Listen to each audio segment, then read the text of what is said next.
السلام علیکم دوستو، ایم آئی اسٹوری میں خوش آمدید۔ بہت پرانے زمانے کی بات ہے۔ کسی ملک میں ایک سوداگر رہا کرتا تھا۔ اس کے دو بیٹے تھے۔ ایک شام کو سوداگر نے اپنے بیٹوں سے کہا، بچوں، رات کو تم جو بھی خواب دیکھو کل مجھے سنا دینا۔ دوسرے دن صبح بڑا بیٹا باپ کے پاس آیا اور اس نے اپنا خواب بیان کیا۔ میں نے خواب میں دیکھا ہے کہ چھوٹا بھائی بہت ہی اونچائی پر آسمان میں اڑ رہا ہے، اور یہ بھی دیکھا کہ آپ کی ایک بھیڑ کھو گئی ہے۔ سوداگر نے چھوٹے بیٹے سے پوچھا کہ اس نے کیا دیکھا، تو چھوٹے بیٹے نے اپنا خواب سنانے سے صاف انکار کر دیا۔ باپ نے لاکھ چاہا لیکن وہ راضی نہ ہوا، بار بار یہی کہتا رہا کہ نہیں بتاؤں گا، بالکل نہیں بتاؤں گا۔ سوداگر نے اپنے ملازموں کو آواز دی اور انہیں حکم دیا کہ اسے دور ویران جنگل میں لے جاؤ اور درخت کے تنے سے باندھ دو۔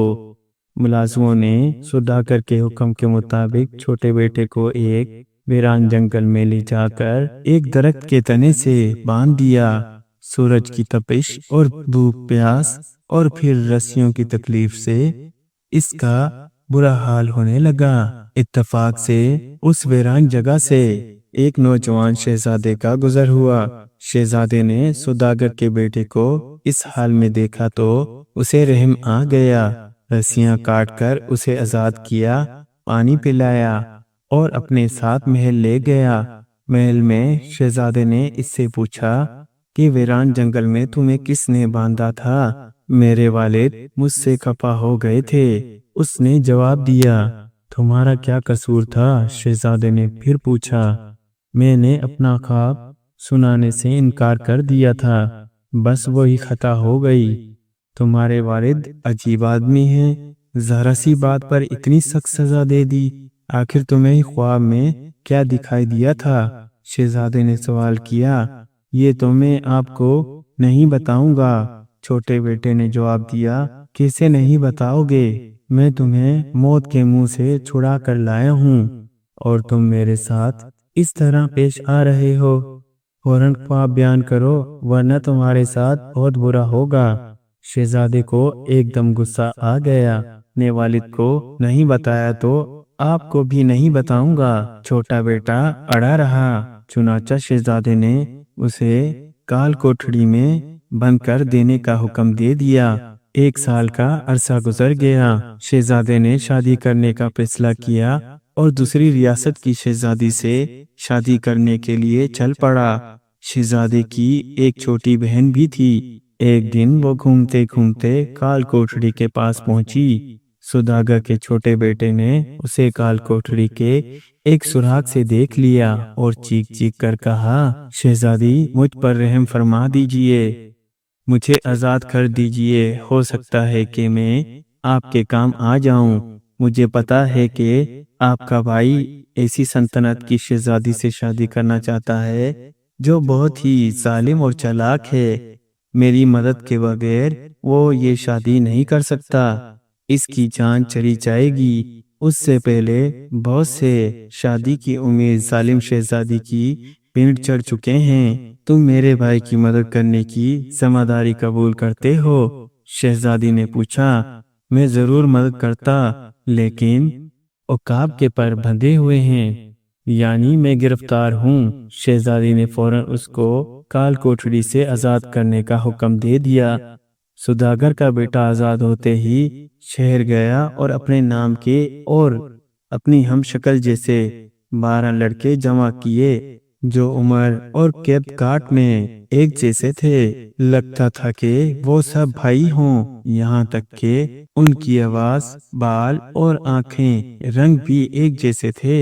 ان سب کے لیے ایک جیسا لباس سلوایا، ایک جیسے گھوڑے لیے اور یوں 13 سوار سفر پر روانہ ہو گئے۔ ایک دن چلتے رہے، دوسرے دن چلتے رہے، تیسرے دن چلتے رہے اور چوتھے دن وہ ایک سنسان اور گھنے جنگل میں داخل ہوئے تو ایک بہت ہی خوفناک چیخ سنائی دی، بھائیو رک جاؤ، میں ذرا دیکھ آؤں کہ یہ کس کی چیخ تھی۔